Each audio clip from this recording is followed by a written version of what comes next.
Kalau dengan kasus hari ini, Bang, Ya. itu si penggugat sudah jelas mengatakan mereka tidak mempersoalkan soal ijazah S1. Nah, Ya. di dalam gugatan mereka hari ini, penggugat mempersoalkan masalah ijazah SD, SMP, dan SMA. Kalau soal S1, mungkin Bang Refli, Mas Dhani, dan teman-teman udah baca berita, pihak UGM pun sudah mengklarifikasi hal itu. Persoalan klarifikasi itu kan karena pihak otoritas langsung UGM ya, itu kan hak mereka, Bang, mau membantah, mau macam-macam tuh karena otoritas resmi langsung UGM yang dipersoalkan hari ini. Nah, yang menarik di sini kan, Bang, soal SD, SMP, dan SMA. Ya. Nah, yang menurut saya kemarin saya berdebat sama Mas Dhani itu, saya bilang kalau bicara palsu, yang tadi saya bilang, apakah ijazahnya atau nilainya atau dalamnya itu, Bang. Ya. Nah, yang kedua, yang mereka hari ini persoalkan adalah menggugat perbuatan melawan hukum itu terkait Pilpres 2019. Di situ poin penting dari si penggugat itu yang agak menarik itu adalah mempersoalkan Pilpres 2019. Dikatakan Presiden Jokowi pada waktu itu memberikan keterangan Dokumen palsu. Ya. Nah, yang menjadi problem kita hari ini, menjadi pertanyaan besar saya bilang sama Mas Dhani itu, kok yang dipersoalkan hanya sebatas Pilpres 2019. Ya. Sementara yang namanya Jokowi ini udah ikut konsultasi Pilpres 2014. Ya. Artinya di sini saya melihat tidak cermat dan tidak teliti lah dalam konteks yang mereka persoalkan. Kenapa mesti 2019?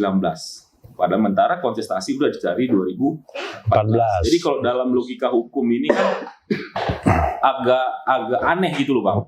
Artinya kan kenapa itu kan menjadi satu kesatuan dokumen, dan saya pikir dokumen yang 2014 atau 2019 kan pasti tidak ada perbedaan dong secara logika, karena kan itu dokumen itu yang digunakan kembali kan gitu, Bang. Nah, jadi teman-teman si penggugat ini mempersoalkan 2019 itu satu.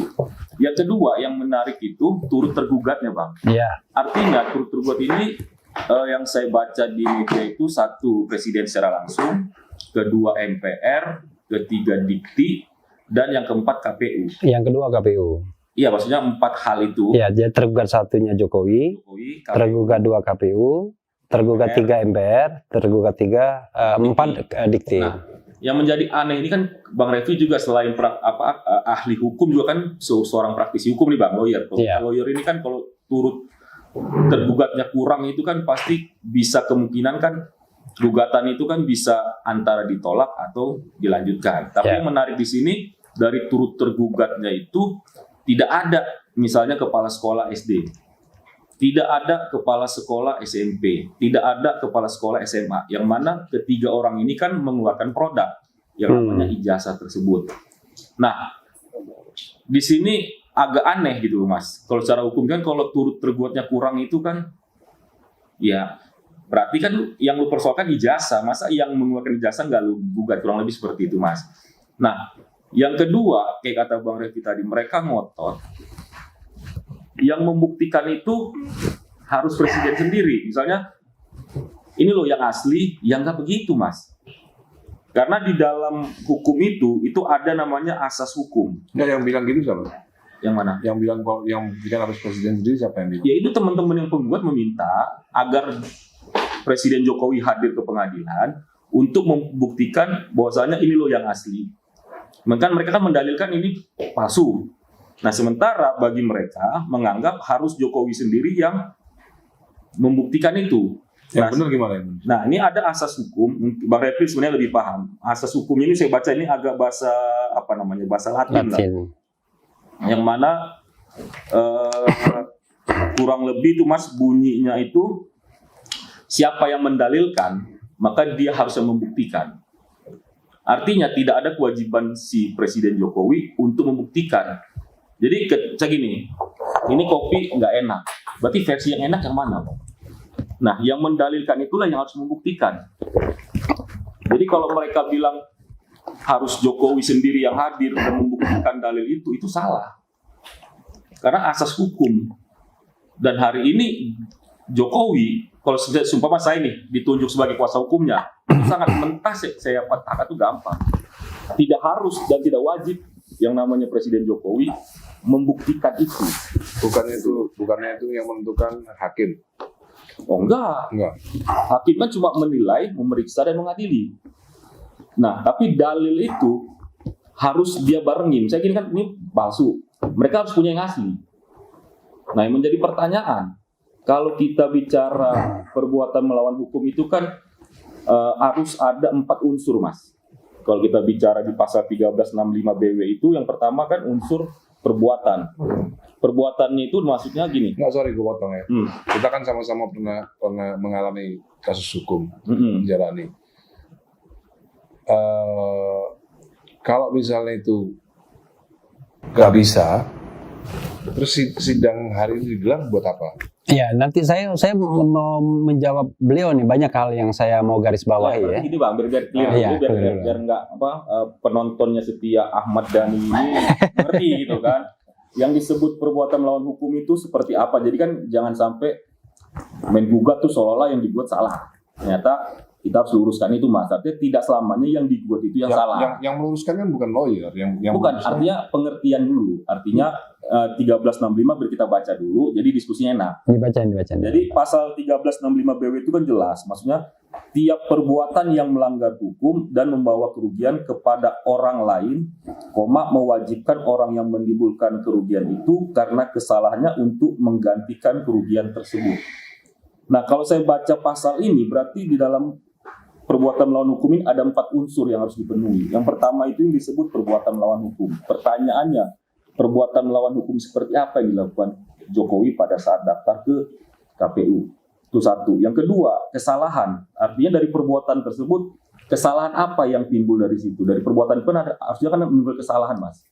Nah, itu apa kesalahannya? Nah, yang ketiga ada yang disebut dengan kerugian. Nah, kalau kita bicara kerugian, berarti kan secara langsung si penggugat ini kerugian apa yang dialami. Nah, sementara hari ini umumnya di Indonesia kerugian itu kan bersifat material. Artinya kerugian yang bersifat nyata yang dialami langsung oleh penggugat. Yang keempat itu yang disebut dengan hubungan kausal. Kausal itu artinya antara si tergugat, perbuatan melawan tergugat ini dengan si penggugat, kerugiannya itu yang dialami korban itu langsung atau tidak langsung. Jadi kalau bicara perbuatan melawan hukum, 4 unsur ini harus satu rangkaian.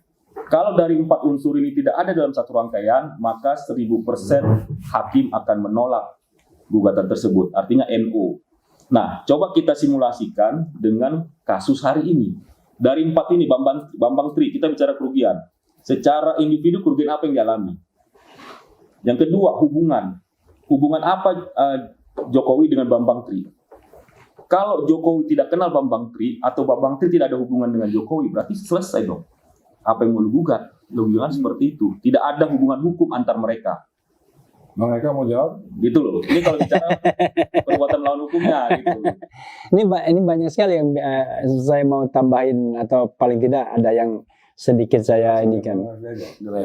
Jadi gini, pertama ya mengenai apa yang dia gugat. Yang dia gugat itu jelas ijazah yang tidak benar. Jadi bukan nilainya, bukan isi di dalamnya, tapi produknya, Bang. Produknya. Oke. Jadi itu udah jelas ya. Karena kalau kita lihat bukunya Bambang Tri dan pasti ditaruhkan ke dalam gugatan tuh bahwa ijazah yang digunakan Presiden Jokowi itu adalah bukan ijazah dirinya.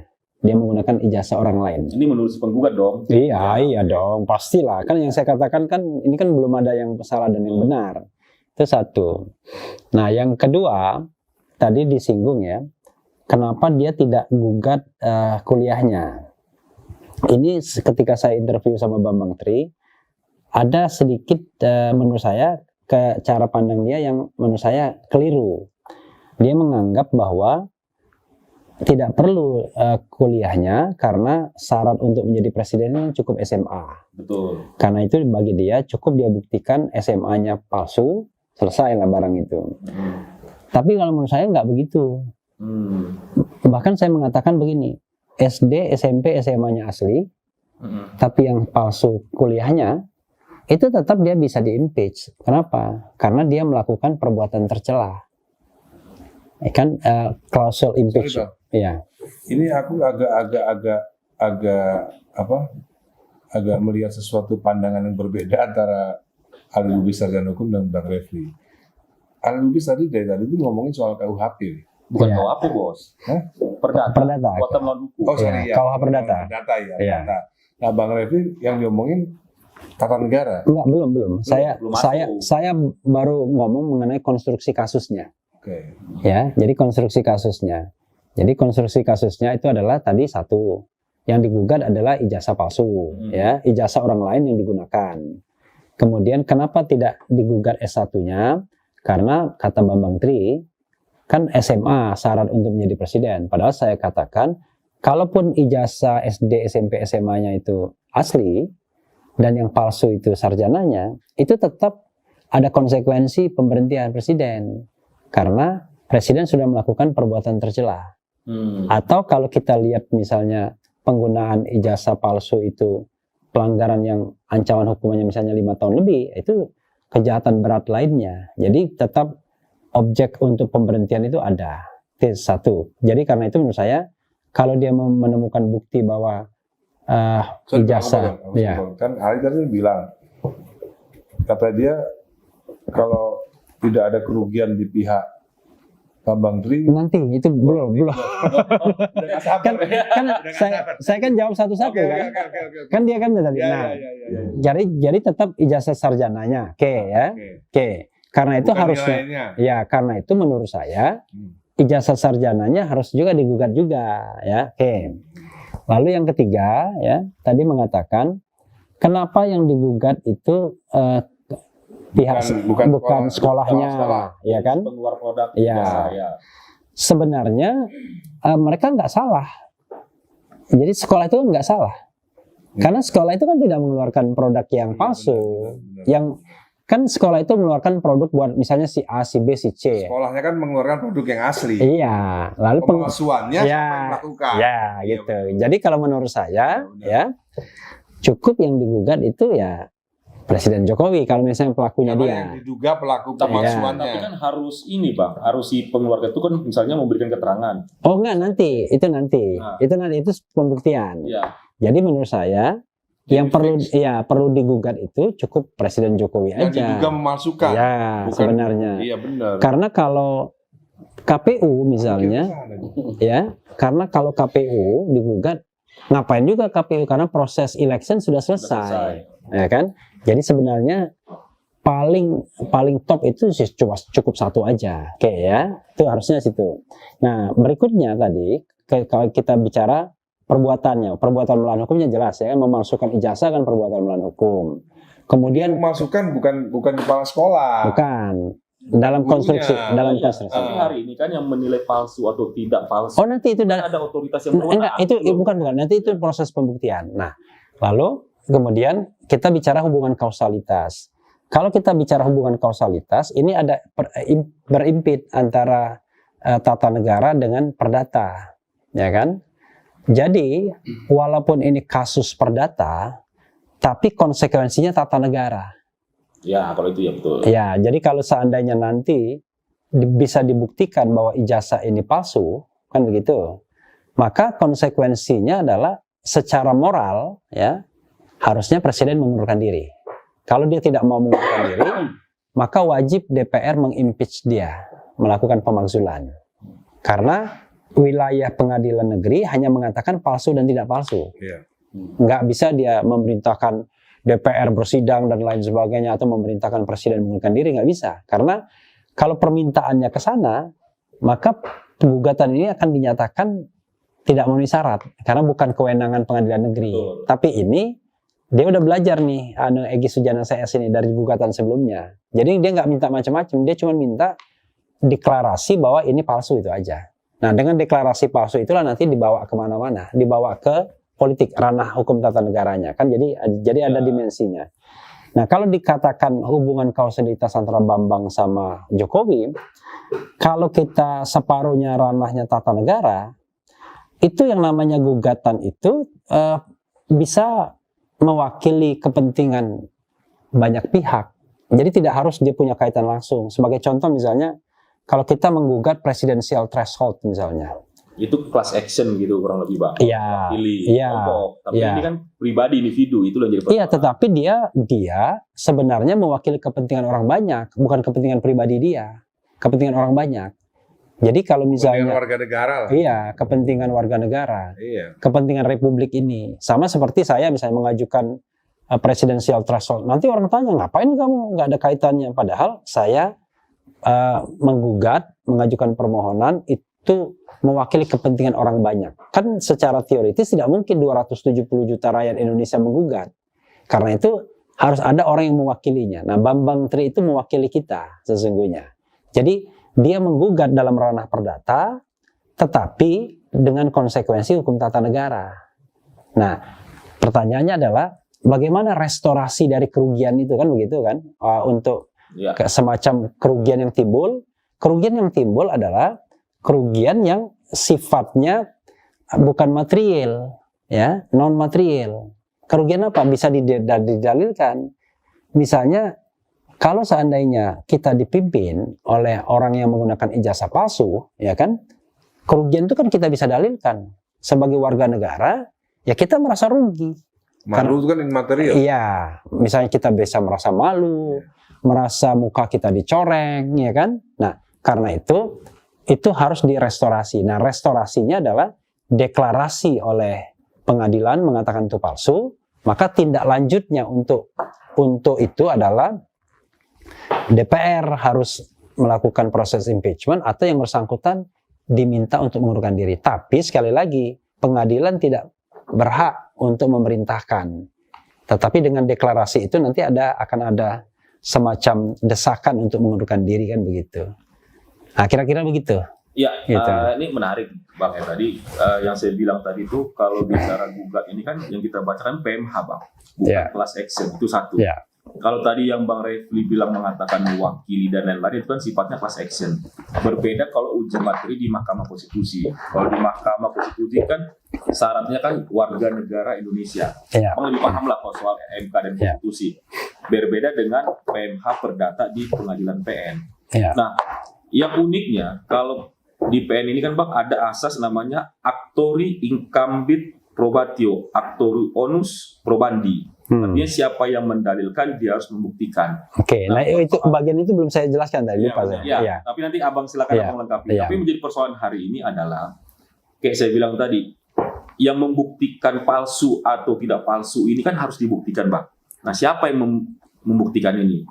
Kalau berdasarkan asas hukum ini, maka yang mendalilkanlah yang membuktikan. Maka si penggugat dalam hal ini katakan Bambang Tri, dia sendiri yang harus membuktikan. Misal gini, dia menggugat ijazah A palsu, maka dia harus membawa yang asli. Majelis, ini yang kami buat palsu, ini loh yang asli. Artinya beban itu bukan berada di Pak Jokowi. Sementara dalil mereka hari ini meminta pengadilan menyatakan itu palsu. Nah, sementara kalau berdasarkan asas hukum ini, kayak Abang bilang tadi, bukan pengadilan yang harus memutuskan palsu atau asli, tapi harus si penggugatlah yang membawa keaslian itu. Nah, yang kedua Bang, jadi misal gini,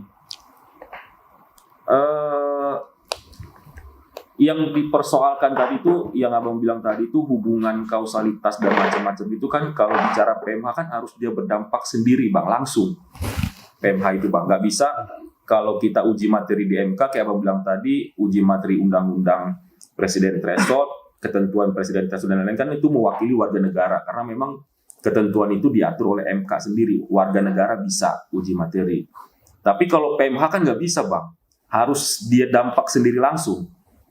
Karena kan kita bicara ini kan bicara kerugian material si penggugat, kecuali dia class action. Ada keterwakilan kelas namanya, keterwakilan kelompok itu beda. Nah, yang kedua, kalau hari ini kita lihat itu, kenapa hanya sekedar 2019? Itu juga belum saya singgung ya. Nah, ini kan menjadi pertanyaan-pertanyaan publik Bang. Kok mereka mempersoalkan 2019? Artinya kayak saya bilang tadi, kalau saya ditunjuk jadi pengacaranya Presiden Jokowi, dalil-dalil seperti ini tentu sudah dapat dan sangat mudah dipatahkan. Dan yang kedua, apakah si penggugat pernah investigasi? Contohnya gini Bang, mereka menganggap SD, SMP, SMA, ijazah semua palsu. Pernah nggak mereka menelusuri langsung, mendatangi langsung pihak sekolah? Artinya mencari kebenaran dulu. Misalnya yang mereka katakan hari ini palsu, mereka telusuri, oh ternyata aslinya begini. Ternyata yang mereka cross-check di KPU, ternyata beda. Nah, pernah nggak mereka melakukan ini? Artinya mengecek dulu sebelum mereka dalilkan. Ini gampang saya jawab. Pernah nggak Ali baca buku Jokowi Undercover-nya? Kalau itu saya belum, karena Makanya dia nanya begini. lah ya, artinya, Kalau dia baca dia tahu. Kalau Bambang Tri itu. kita bicara hukum kan bicara fakta dan That's data. okay, Nah, okay. artinya kan kalau bicara asumsi, Bukan asumsi. Nanti nanti abang jelasin lah. Iya, Tapi saya maksud jelasin. Saya kan hari ini kalau Iya. saya sih menganggap mereka kan berasumsi. enggak asumsi. Berasumsinya kenapa saya bilang? Artinya ketika mereka mendalilkan itu palsu, apakah sebelumnya mereka pernah menginvestigasi? Oke, nanti Asli. langsung saya jawab ya. Yes. Langsung jawab. Ya. Silakan Bang. Nah, jadi gini. Soal yang terkait dengan apa tadi yang pertama tadi yang saya belum saya jawab? Dalil. Nah, dalil. Siapa yang mendalilkan ya? Jadi gini. Kalau gugatan ini cuma datang ke hakim, Pak Hakim, kami mengatakan ya mendapatkan informasi bahwa ini ijazahnya palsu. Maka terhadap permohonan seperti itu nggak usah diproses. Kenapa? Karena siapa yang mendalilkan dia harus membuktikan itu tidak akan tercapai azas itu, kan begitu. Tapi tidak untuk kasus Bambang Tri ini. Jadi Bambang Tri itu kalau kita baca Jokowi Undercover, dia sudah melakukan investigasi. Makanya dia bisa membuat buku ratusan halaman. Jadi dia sudah datang ke sekolah, datang ke... Sorry aku potong Bang. Iya, Jadi Ali ini kan belum baca Jokowi Undercover 2. Jadi sebenarnya gini nih, investigasinya itu ada di buku itu. Di buku itu ada. Gitu. Nah, Paham. jadi dari Jokowi Undercover itu, dia sudah mendapatkan sejumlah dokumen. Bahkan di situ disebutkan ada perbedaan, ya kan, antara ijazah asli sama ijazah tidak aslinya. Kemudian Photoshop dan lain sebagainya, nama yang berbeda, kemudian nomor seri dan lain sebagainya, termasuk Nama juga dekan. ya nama dekan, ada kesalahan tertulis SMA 6 Jogja padahal SMA 6 Surakarta, SMA 6 Jogja itu yang Hari Mulyono itu. Nah, itu sudah lengkap apa yang diinvestigasi oleh Bambang Tri itu. Makanya dia berani membuat sebuah buku. Pertanyaannya, apakah itu valid apa enggak? Nah, Ya. untuk mengetahui valid apa enggak, kan pengadilan. Makanya dia gugat ke pengadilan. Nah, ketika dia menggugat ke pengadilan, tentu dia sudah mendalilkan palsu berdasarkan hasil investigasi dia, dan itu akan menjadi barang bukti dia. Oke. Nah, berdasarkan gugatan tersebut, kan hakim harus mendengarkan kedua belah pihak. Nggak boleh dia satu pihak. Karena kalau hakim cuma mendengarkan satu pihak, maka pihak yang digugat akan dirugikan. Maka dia panggil Jokowi, panggil MPR, panggil KPU, panggil Kemendikbudristek. Nah, dengan memanggil kedua belah pihak itu, dia akan memenuhi azas hukum untuk mendengarkan audi et al. Trump partem, mendengarkan kedua belah pihak. Nah, kalau seandainya misalnya dikatakan, wah, yang menggugat, yang mendalilkan, wah, itu udah menang dia. Karena dia sudah membawa bukti. Justru yang harus dilakukan pihak Jokowi ini adalah membantah bukti yang dibawa oleh Bambang Tri itu, penggugat. Karena penggugat itu membawa bukti. Nah, pertanyaannya adalah bagaimana membantah dalil itu? Ya kan?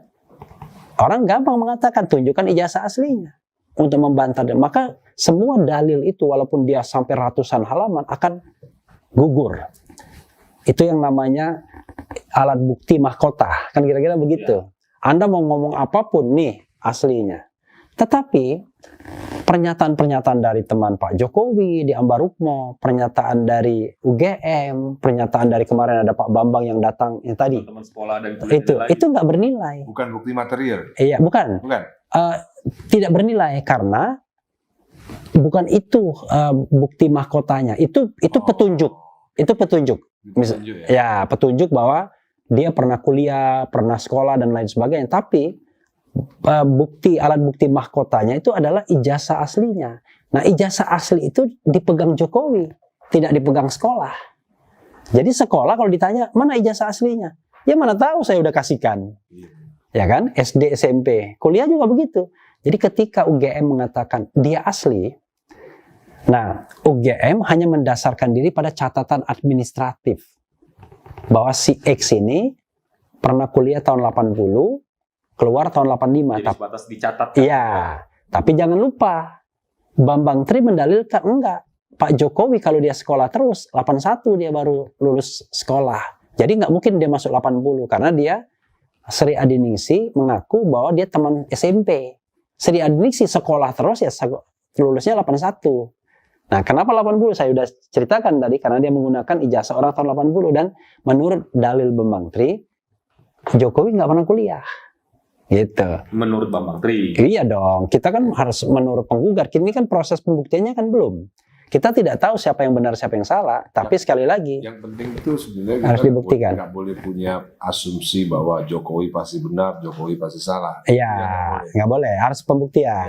Nggak Gitu. boleh. Tapi yang Bambang menarik- Tri pasti nipu. Iya, nggak boleh. Tapi yang menarik Mas, kalau bicara tadi, kita bicara proses hukumnya. Mungkin kalau bicara dari segi buku yang ditulis dan lain-lain, mungkin apa yang disampaikan Bang Refli kan berdasarkan buku tersebut. Tapi kalau bicara proses hukum hari ini, maka kalau kita kaitkan dengan asas yang tadi disampaikan Bang Refli itu, makanya ada istilah kalau si penggugat tidak bisa mendalilkan atau membuktikan gugatannya Mas, maka si tergugat itu terbebas untuk membuktikan.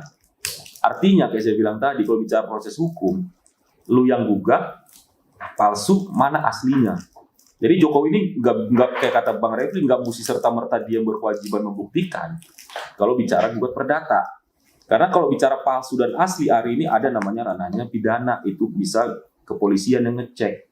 Artinya gini, kalau disangkakan palsu, berarti kan dia bisa dong membuat dokumen palsu, itu pasal 263 kalau dipidana.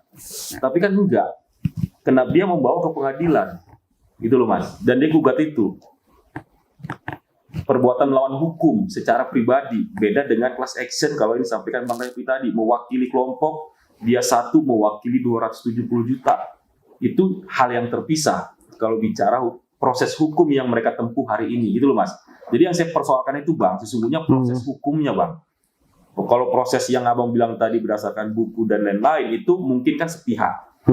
Dan belum tentu valid kalau kata Bang Refli. Jadi akhirnya pertanyaan seperti ini, seandainya ada seseorang yang ragu, terus bagaimana cara menggugatnya? Kalau misalnya memang Bambang Tri ini yakin kalau ada ijazah palsu, pembuktiannya gimana? Jadi gini. Bisa pakai ini Bang, lapor polisi Mas. Artinya gini, sorry, biar agak clear dulu. Misalnya menyatakan kayak contoh sertifikat.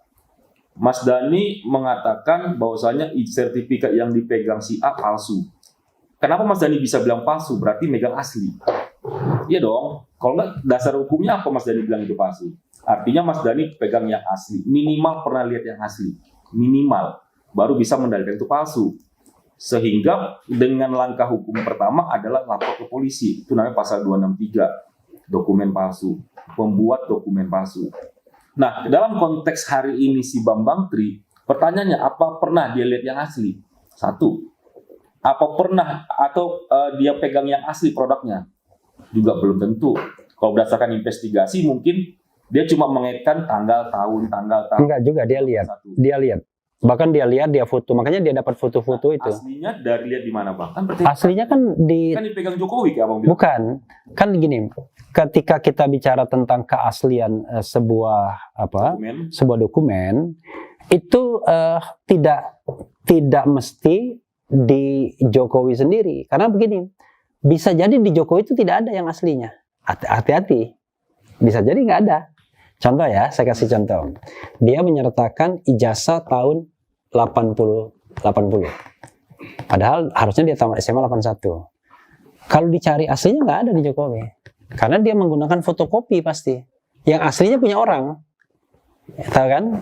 Ini asli, ini fotokopi, lalu diperbaiki namanya, dan lain sebagainya. Nah, karena itu, dalam proses pembuktian, seorang Bambang Tri, dia akan mencari ijazah tahun 81 itu yang pernah keluar itu seperti apa formatnya. Nah, salah satu yang dia permasalahkan adalah format.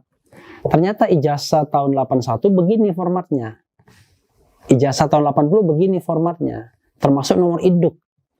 Ketika misalnya Pak Jokowi mengklaim nomor induk dia 8 berapa 200 sekian, Bambang Tri mengatakan nggak mungkin.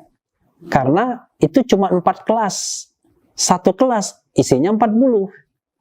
Ya kan? 40 kali 4 cuma 160, nggak mungkin 200-an. Ya kan, itu kan semua kan petunjuk. Nah, juga ketika ijazah S1. Ketika ijazah S1, dia bandingkan dengan ijazah-ijazah yang keluar pada tahun yang sama. Ijazah yang keluar pada tahun yang sama itu misalnya hurufnya biasanya menggunakan huruf indah. Huruf indah kan? Tulisannya. Ya, tulisan indah kan? Wah, Refli Harun. Tapi untuk kasus Joko Widodo, tulisan biasa, tulisannya Joko Widodo ditulis begitu doang. Coba lihat di bukunya itu. Nah, karena itu kan satu petunjuk. Oh, ternyata berbeda. Lalu kanan kirinya ada nomor yang versi yang ijazah dikeluarkan itu. Di Pak Jokowi nggak ada nomornya. Lalu di buku alumni tertulis asal SMA-nya SMA 6 Yogyakarta. SMA 6 Yogyakarta itu menurut Bambang Tri sekali lagi Hari Mulyono. Jadi barangkali dalam versi itu dia membuat lembaran sendiri tapi lupa mengubah semuanya, kira-kira begitu. Nah, jadi sebenarnya banyak bukti yang sudah disampaikan. Maka sekarang pertanyaannya adalah untuk mematahkan bukti itu, Pak Jokowi harus menghadirkan ijazah dia yang asli. Pertanyaannya adalah kalau dia misalnya memang palsu ijazahnya, ini kan kita diskusi ya, maka kan tidak akan pernah ada yang asli itu di dia. Karena yang asli itu punya orang lain, paham kan maksud saya? Tahu. Iya kan? Jadi kalau misalnya, tolong Anda bawa ijazah yang belum tentu ada. Kalau memang ada, case close, selesai. Nggak gini, Bang. Gitu. Untuk lebih meluruskan satu hal ya. Iya. Pak Presiden itu wajib nggak datang ke pengadilan untuk memberikan ijazah yang asli? Wajib nggak hukum? Jadi bukan dia yang diwajibkan, tetapi hakim wajib memanggil. Oke. Jadi hakim wajib memanggil karena hakim tidak boleh berat sebelah. Ini ada gugatan dan gugatannya ini membawa bukti.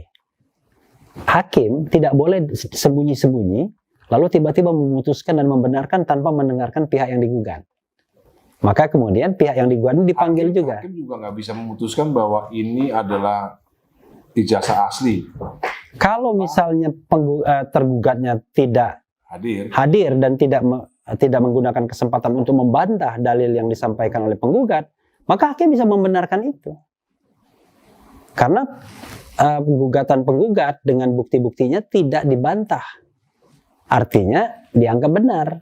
Nah gitu. Gimana Pak? Jadi, prosesnya berarti gimana prosesnya? Kalau soal wajib hadir, mungkin benar yang disampaikan Bang Refli, tapi wajib membuktikan itu tidak wajib.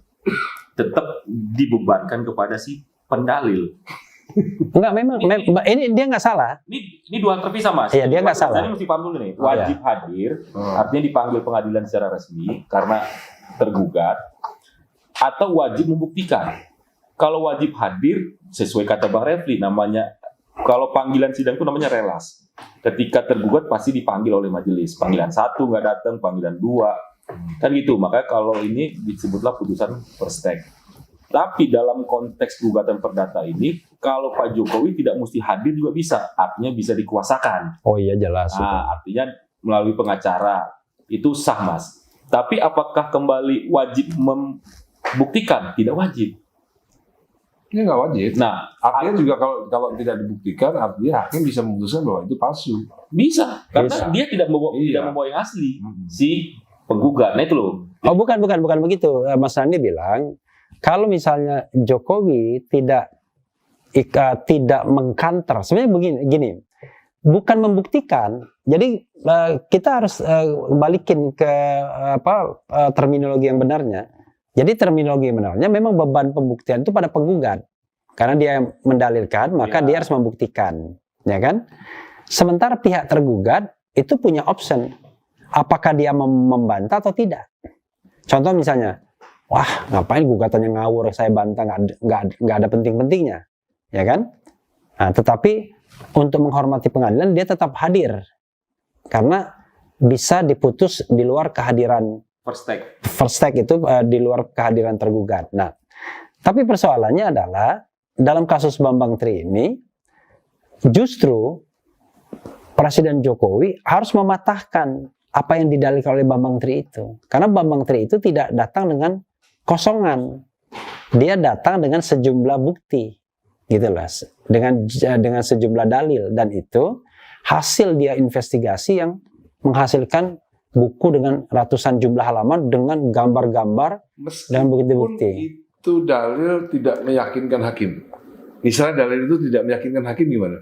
Loh, misalnya hakim itu kan harus memutus berdasarkan alat bukti.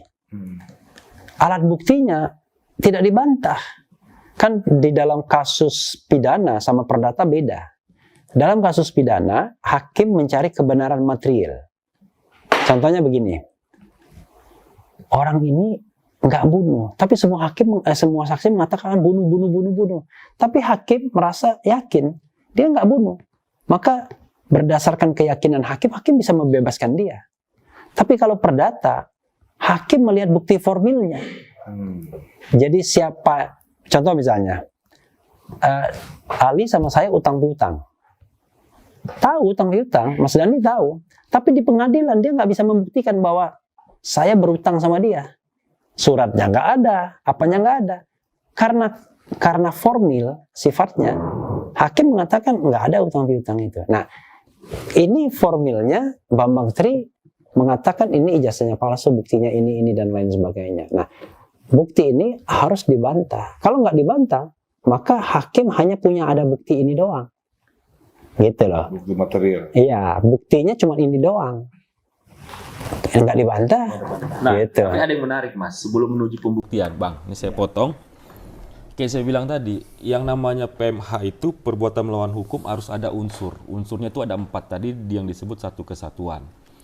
Kalau unsur PMH-nya tidak dapat tidak mengalami satu kesatuan unsur tadi, maka hakim dalam putusan sela bisa menyatakan itu NU. Gugatannya ditolak sebelum menuju pembuktian. Kalau tadi kata dinyatakan tidak dapat diterima. Ya, artinya ketika tadi Bang Refli bilang misalnya Jokowi melalui kuasa hukumnya harus membuktikan yang asli pada saat itu pada saat proses pembuktian. Tapi sebelum menuju pembuktian harus ada yang namanya unsur tadi itu harus satu kesatuan, Mas. Kalau nggak ada unsur dari 4 itu, maka gugatan tidak dapat diterima, artinya ditolak. Nah, pertanyaan saya bilang tadi, ketika PMH ini, yang dirugikan apa? Yang rugiannya si Bambang Tri ini apa secara materi? Karena ini PMH loh, bukan class action. Artinya dia pribadi. Dan dalam gugatan ini dia tidak mengajak orang sebagai penggugat. Tidak mewakili kelompok apapun, dia pribadi loh. Misalnya mewakili kelompok, katakan masyarakat apa, kan gitu Bang. Atau mewakili organisasi apa, itu gugatan class action. Tapi ini enggak, tapi dia bawa badan sendiri. Tapi sebenarnya gini, saya luruskan dulu juga. Itu semuanya PMH juga, jadi perbuatan melawan hukum juga. Tapi jenis gugatan yang beda. Tapi ya ada gugatan individual, ada gugatan class action, kan gitu. Nah, justru saya berpikir ini kan harus ada dimensi politiknya. Hakim ini hari-hari belakangan ini akan pusing kepalanya. Bagaimana caranya menghindar? Seandainya memang indikasi, mohon maaf ya, indikasi palsu itu ada. Kenapa? Gila aja kita tiba-tiba hakim mengatakan itu palsu, ya kan? Itu kan kita harus berhitung politiknya. Makanya dalam gugatan sebelumnya Egy Sujana CS kan dinyatakan NU. NU itu bukan ditolak, tidak dapat diterima. Karena dianggap unsur-unsurnya itu tidak terpenuhi. Nah, justru saya mengatakan sekarang hakim ini bukan sedang berpikir membuktikan. Hakim ini berpikir gaya Ali, yaitu gimana caranya menghindar dari memeriksa kasus ini, gitu, dengan mengatakan ini unsurnya tidak terpenuhi. Jadi dalil Ali ini bisa digunakan hakim kalau didengarnya nanti untuk menghindar. Padahal ini gugatan sama PMH semua. Kalau dibilang kerugian ya Bambang tadi rugi. Jadi gini, dalam gugatan class action itu rugi semua orang, walaupun dia tidak menggugat, karena itu didalilkan kan. Dalam gugatan individual ini ya apalagi pasti rugi. Jadi ruginya itu tidak selalu material, non material juga. Ya tadi rasa malu, ya kan, dilecehkan sebagai warga negara, sebagai pemilih, Tapi kan yang gitu. kebiasaan hari ini kan orang hitungannya material, Bang. No. Karena kalau kita gugatan non material itu kan ada kan. Iya, tapi kan lazimnya bangsa Indonesia ini sampai hari ini gugatan itu kan lebih kepada Iya, tapi kalau boleh dong. boleh dong. disebutkan dalam posita bisa, tapi dalam prakteknya yang diputus hakim itu selalu yang material. Ya, tetapi masalahnya dia kan tidak menggugat ganti rugi. Dia cuma menggugat, Menyatakan asli, menyatakan, atau palsu. ya itu nggak apa-apa juga. Jadi justru ketika kalau Bambang Tri mengatakan berdasarkan itu saya minta 1 triliun, wah itu malah dilecehkan orang dia. Jadi suasananya begini Bang, suasananya Iya. kalau saya tangkap nih begini ya. Suasana yang saya tangkap gini, situasi hati masyarakat ini, kalau seandainya tadi apa NO Ya, Di dinyatakan tidak dapat diterima. diterima. apa tuh bahasa Belanda, Iya, itu. apa Bahasa Belanda Need van Krik apa onraad ya apa itu? susah lah pokoknya. NO ya. NO Iya. tidak dapat diteruskan. Ya. Tidak dapat terima. Artinya ke proses pembuktian tidak bisa dilanjut. Seandainya Nggak bilang NO itu gampangnya. Kita mau masuk ke rumah Mas Dhani sudah sampai alamat tapi nggak bisa masuk pintu. Itu ditutup gitu. Nah itu kan. aja, nggak bisa masuk rumah itu aja. oh iya. Gitu. Jadi suasana hatinya ini jadi gini. Seandainya apa yang bukan disangkakan, apa yang diprediksi Ali tadi bahwa ini akan menjadi NO, Iya. ya kan? Lalu Bang Refli juga sama, kalau ini didengar oleh hakim ini pasti NO karena hakim akan segan Iya. Ada dimensi politiknya. karena ini dimensi politiknya, impact-nya luar biasa Iya. jika ini diteruskan, Iya. ya kan?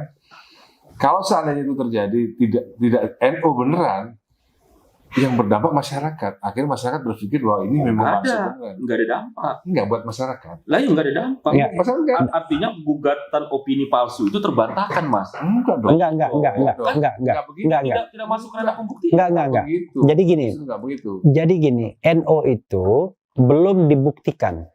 Jadi tidak bisa mengatakan bahwa gugatan itu Tidak salah. terbukti. Iya. Tidak begitu. Tapi karena unsurnya tidak terpenuhi, maka hakim menolak untuk memeriksa lebih lanjut. Nah, karena itu terhadap NO ini bisa dilakukan gugatan ulang. Misalnya pejabat yang Ya, misalnya dilakukan gugatan class action. Iya. Ya, Gitu. itu Misal. pembahasan lain. Ya, Tapi it's dalam okay. konteks hari ini, kayak kata Bang Refli tadi, bahwa peluang NO itu bukan berdasarkan, kalau saya berpribadi Bang, bukan suasana politik, Bos. Hakim itu kan independensinya jelas. Ini pelajaran Masa. ini pelajaran pengantar ilmu hukum ini baru. Ini kan beliau dosen. Belum sosiologi hukum dia. Artinya Bang, yang mau saya sampaikan di sini, kalau kita mengatakan semua dikaitkan dengan politik ini kan seni yang tidak mungkin menjadi mungkin, atau sebaliknya, yang tidak mungkin jadi mungkin. Itu kan kalau bicara dimensi sosiologis, kata Maksud Bang saya Refli. gini, kalau seandainya ini NO itu Artinya unsur tidak terpenuhi, titik. Iya, unsur. Bukan. Kalau NO itu artinya perdebatan ini belum selesai. Jadi spekulasi liar di masyarakat akan terus berkembang. Iya. Karena makanya Jadi jangan salahkan masyarakat Iya. jika berpikir bahwa nanti ini karena ijazahnya memang palsu. karena itu menurut Nggak saya bisa nyalain masyarakat. Kalau memang berpikir seperti gini, itu. sebenarnya ini imbauan aja untuk Presiden Jokowi mudah. Kalau memang ijazahnya tidak palsu, maka segera saja ikutin persidangan, bawa yang aslinya, tunjukkan, case close, selesai. Udah 100% tidak akan ada lagi gugatan atau perdebatan di masyarakat. Kalau masih ada yang mempermasalahkan itu hoax. Karena sudah ada ditunjukkan yang aslinya. Nah, sementara ini, sepanjang atau sependek yang saya tahu, belum pernah sekalipun Presiden Jokowi itu menunjukkan ijazahnya yang asli itu. Yang asli itu yang bukan fotokopian, no? Menunjukkan kepada siapa nih Bang? Kepada publik, Hakim kepada ya enggak Apalagi kalau suasana dalam saya. konteks ini Ah, kan perdebatannya kan sebelum disampaikan ke pengadilan itu kan sudah menjadi spekulasi publik. Kan harusnya untuk menjawab publik itu tinggal dibawa aja yang aslinya. Ini loh, press conference, ini yang aslinya, bisa dicek. Silakan difoto, ya kan? Nah, yang ada adalah fotokopi, padahal fotokopi itu sendiri kan bisa kita palsukan, ya kan? Fotokopi satu, tipek. Tapi pada saat Nama, daftar KPU wajib bawa asli nggak bang untuk verifikasi? Kenapa? Pada saat pendaftaran KPU pasti kan minta verifikasi dong lihat yang asli. Kayak KTP nih. Enggak. Itu sepanjang Bang Refli tahu diminta nggak untuk verifikasi? Jadi Anda bayangkan ya, ketika pemilihan presiden, ya, terbayang nggak KPU itu mau minta ijazah asli? Jadi karena dia sudah berpikir pasti nggak mungkin palsu kan begitu. Karena itu ijazah yang dilegalisir itu sudah dianggap asli. Kan ijazah kan harus dilegalisir. Betul. Pertanyaannya siapa legalisirnya? Ya sudah, asumsinya adalah yang bersangkutan kan, universitas atau SD, SMP, sekolah yang bersangkutan. Padahal legalisir pun bisa dibikin di luar juga kan, karena kan fotokopiannya. Nah, kalau kita bicara tentang kehati-hatian, harusnya apapun yang dilegalisir, ketika dipanggil harus ditunjukkan aslinya. Buat verifikasi. Buat verifikasi. Bayangan saya dalam kasus ini, mungkin enggak. Karena KPU berpikir, masa kelasnya presiden kok kita kayak bisa seperti... aja mungkin juga, ya diverifikasi kan. Oke. Gitu, Karena itu... Nggak liar gitu loh bang. Enggak. Saya enggak bicara liar. Iya. Ketika itu memang kemungkinan diverifikasi, maka KPU harus memberikan keterangan di dalam persidangan bahwa kami sudah lakukan verifikasi terhadap yang aslinya. Maka hakim bisa memerintahkan, oh kalau begitu tolong pihak tergugat satu hadirkan yang aslinya. Kenapa? Karena kita ingin mencari kebenaran yang material, bukan kebenaran formil. Nah, yang dilakukan oleh presiden dan punggawa-punggawanya menurut saya tidak produktif kalau memang dia punya yang aslinya. Kenapa? Mengumpulkan teman misalnya, lalu ada teman yang memberikan statement, lalu kemudian bantah-membantah di media massa dan media sosial. Padahal ranahnya udah ranah Iya, pengadilan. saling ejek-mengejek, menangkap Bambang Tri, kan kira-kira begitu, sama Gus Nur. Sehingga orang bertanya, ini simple, tunjukin aja yang aslinya, selesai. Kok ribet amat, ya kan? Misalnya gini, Ali mengatakan ijazah saya palsu. Udah, saya balik ke rumah, saya kumpul, bawa yang asli, selesai. Nah, memang dalam teori perdata, Ali ngomong, yang buktikan kan Ali. Oke, tapi kan nama buruknya di saya. Sebagai orang yang pengen nama baiknya terpelihara, saya harus defense dong.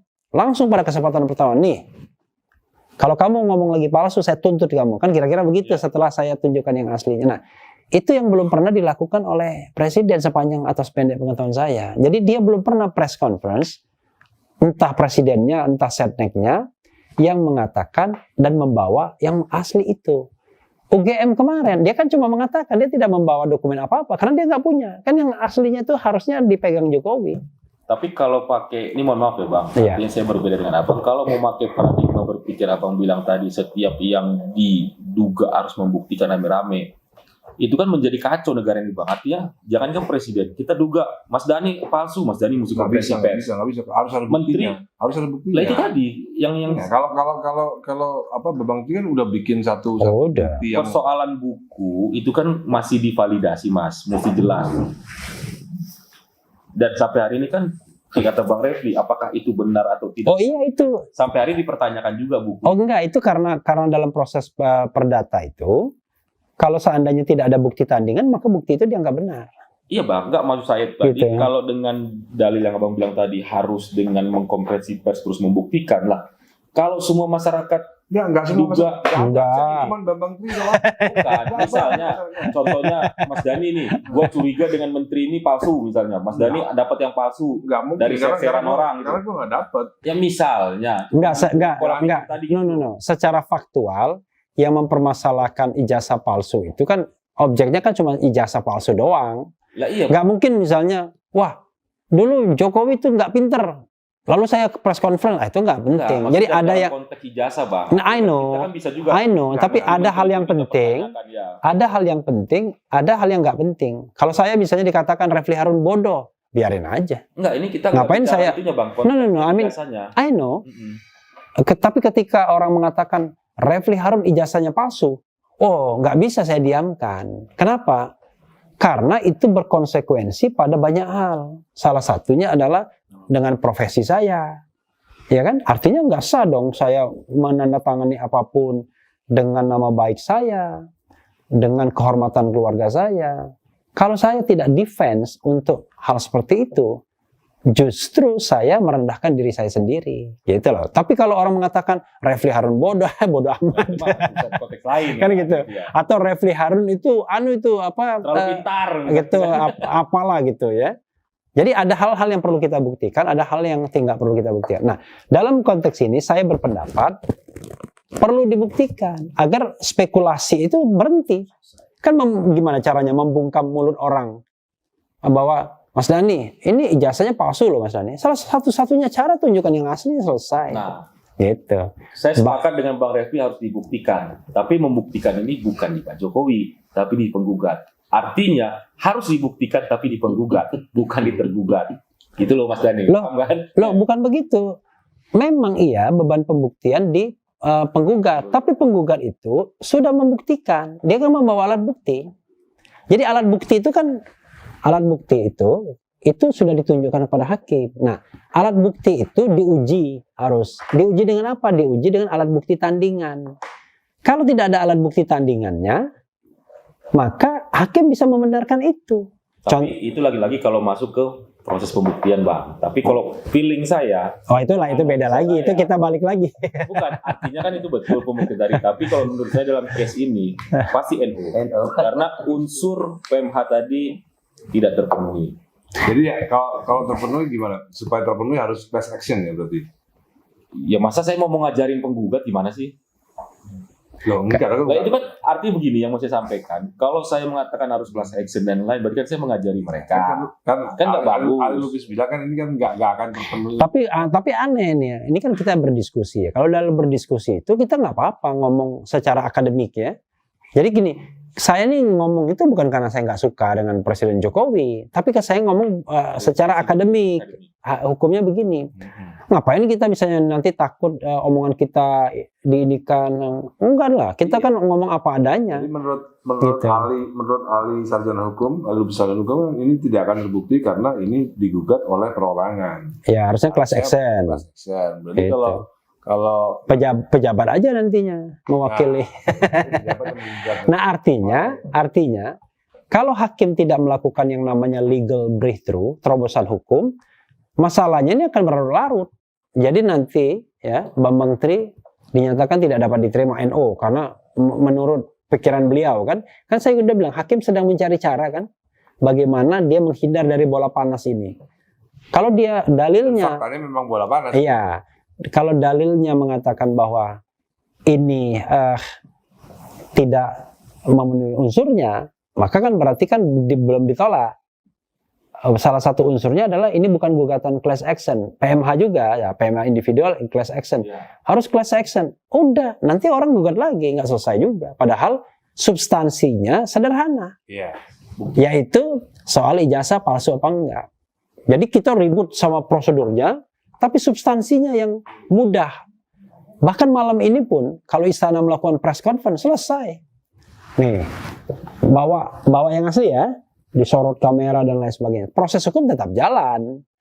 Tapi mungkin begitu sudah ada yang asli yang udah kelihatan cetol welo-welo. Proses hukumnya nggak terlalu penting udah. Ya nggak penting lagi, cuman paling formalitas doang. Tapi sekarang kita masih bertanya-tanya.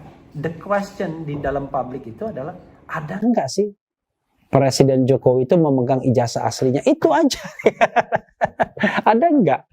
Gitu. Kalau itu aja. Ali ya gimana perasaan Ali dalam ada nggak kira-kira? Kalau bicara perasaan, ya susah Mas, karena perasaan. artinya kan persoalan kan dirasa-rasa, enggak dong? Dirasa-rasa itu kan rasa apakah ada atau tidak kan rasa. Tapi saya berkeyakinan ada, Pak. Enggak. Kalau bicara keyakinan, secara pribadi saya itu yakin Pak Jokowi punya ijazah asli. Kenapa? Namanya orang sekolah tentu lulus. Enggak juga. Enggak, logikanya Enggak arti gini Mas. Ketika udah bicara SD bernaik jenjang dengan SMP kan perlu ijazah Mas, nggak mungkin memang dong. lulus. Iya, cuman kan yang dicurigai oleh Iya, dia menggunakan tadi sekuensial karena dia menggunakan ijazah ujungnya itu tamatan 80. Ini kan versi Bang Rafi nanya apakah pertanyaan Mas Dani nggak? Pertanyaan Mas Dani apakah yakin Pak Jokowi punya ijazah aslinya? Saya yakin punya. Nah, kalau yakin punya, omong sama Pak Jokowi. Pak, udahlah Pak, susah-susah kan Bapak kan ada. Tunjukin aja ke pengadilan. Soalnya kan itu kan kuasa hukumnya Pak Jokowi. Kan itu jadi ngelamar. bukan ngelamar. Artinya kewenangan menyampaikan itu juga tidak ada kan itu Bang. Itu loh intinya Mas, gitu loh. Sampaikan ke publik aja nggak apa-apa. Nanti kan dibaca, ditonton misalnya. Tapi sekali lagi, betul kata Mas Dani, kita itu tidak sedang menghakimi orang. Kita ini berbicara tentang sebuah proses hukum.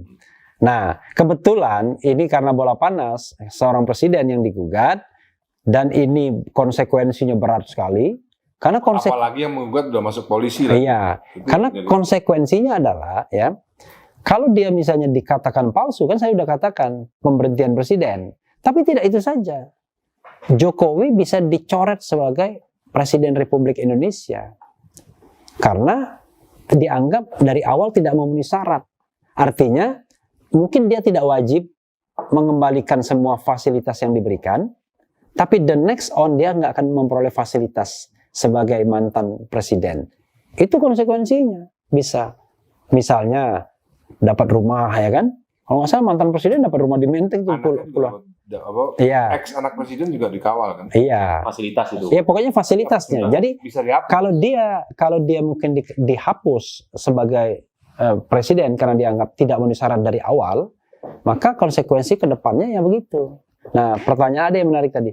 Kok nggak digugat 2014?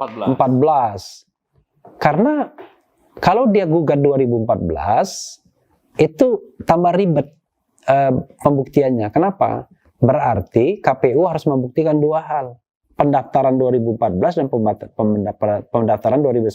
Jadi sebenarnya cukup dibuktikan satu palsunya, maka ini penggugat ini baik. Yang dihapuskan itu cuma 2019, 2024. Ya. Tapi kan baik menjadi problem lagi Bang, kalau Abang bilang tadi itu kan nggak bisa dipisahkan dengan momen 2014. Nah, gini, iya, itu tergantung DPR-nya nanti dalam proses impeachment pemakzulan. Itu.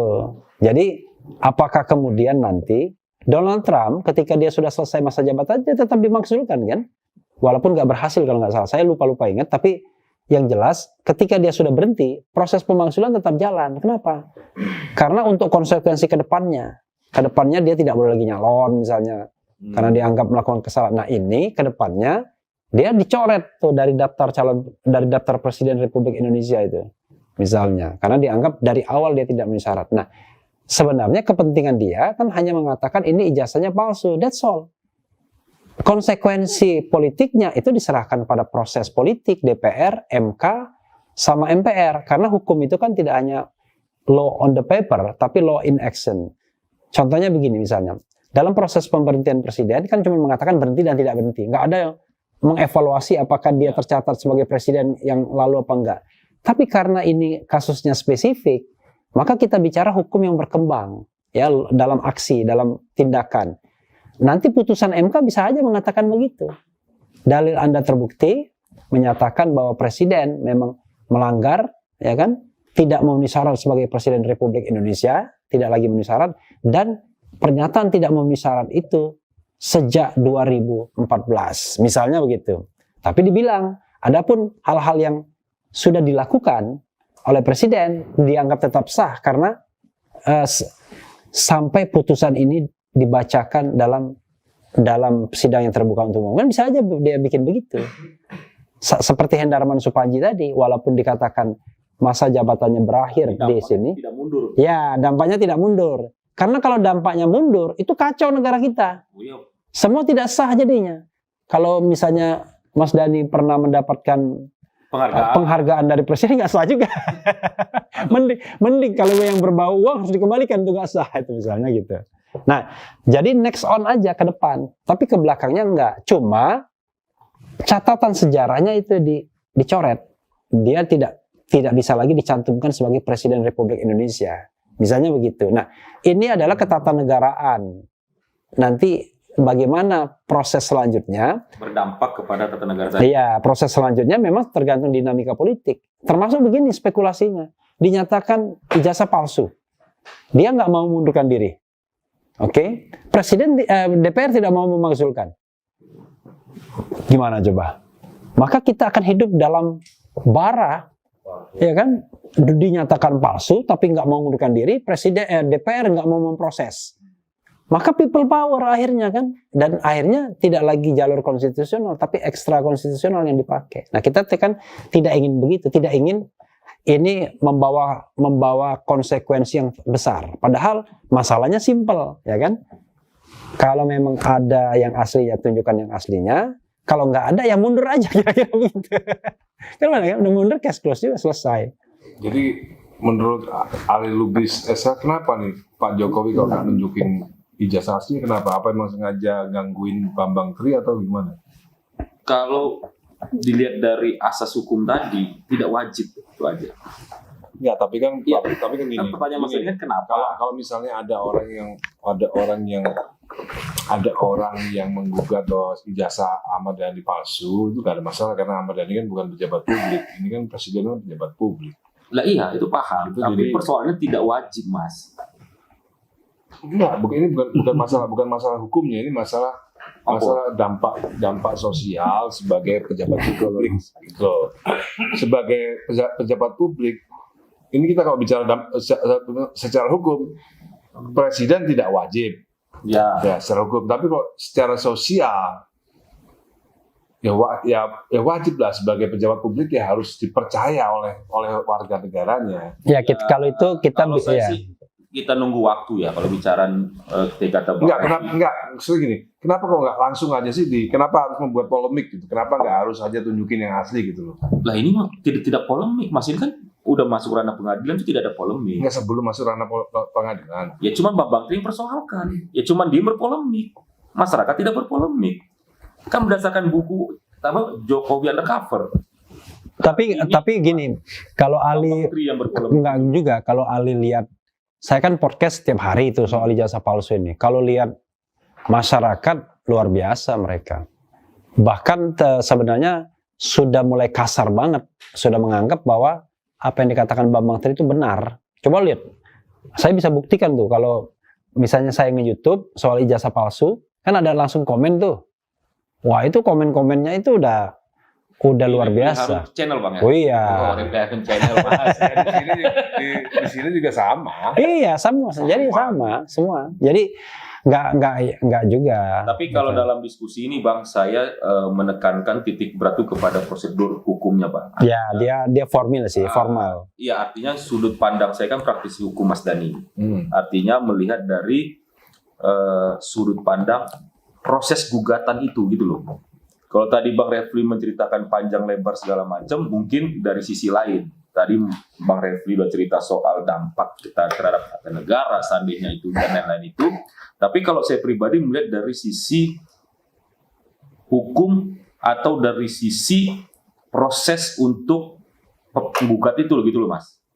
Jadi di luar konteks itu kan masih antara valid dan tidak valid. Udah, kalau dari sisi hukum itu nggak perlu tanya lagi kan. Nah. Kan sudah jelas Ali Lubis sarjana hukum mengatakan bahwa ini pasti NO karena ini adalah bukan class action. Kan udah jelas. Gue nggak Unsurnya tidak terpenuhi. Iya, gue nggak nanya lagi kalau itu. Ya, makanya. Ya dan itu pendapat. Dan jadi kita hormati aja pendapatnya kan. Nah sekarang kita beranjak kepada aspek non hukumnya. Aspek non hukum yang kita harus kita garis bawahi adalah yang namanya good governance, clean government, tata kelola pemerintahan yang baik. Dalam tata kelola pemerintahan yang baik itu ada kewajiban-kewajiban publik bagi pejabat publik. Jadi walaupun dia tidak tertulis dalam undang-undang, maka dalam proses dalam teori tentang tata kelola pemerintahan yang baik itu hal-hal yang baik yang sudah dipraktikkan di negara-negara lain itu bisa dipakai juga di Indonesia. Contoh misalnya, Bang ya. ya transparansi, Misalnya, ya kan, akuntabilitas. Jadi kalau kita bicara transparansi dalam konteks ini, ya presiden harus transparan. Transparan itu menunjukkan ada nggak ijazahnya. bukan aspek hukumnya ya. Iya, bukan aspek hukum, tapi aspek tata kelola pemerintahan yang baik. Kenapa? Karena dia public official, pejabat publik. Karena dia pejabat publik, dia ada kewajiban publik. Beda sama kita. Contoh misalnya, saya boleh terima apa aja. Mau terima mercy, boleh. Saya juga. Iya kan? Saya juga mau. Terima apapun, apa bisa boleh. Karena saya bukan pejabat publik. Tapi once Anda menjadi pejabat publik, terima sesuatu lebih dari 1 juta aja nggak boleh.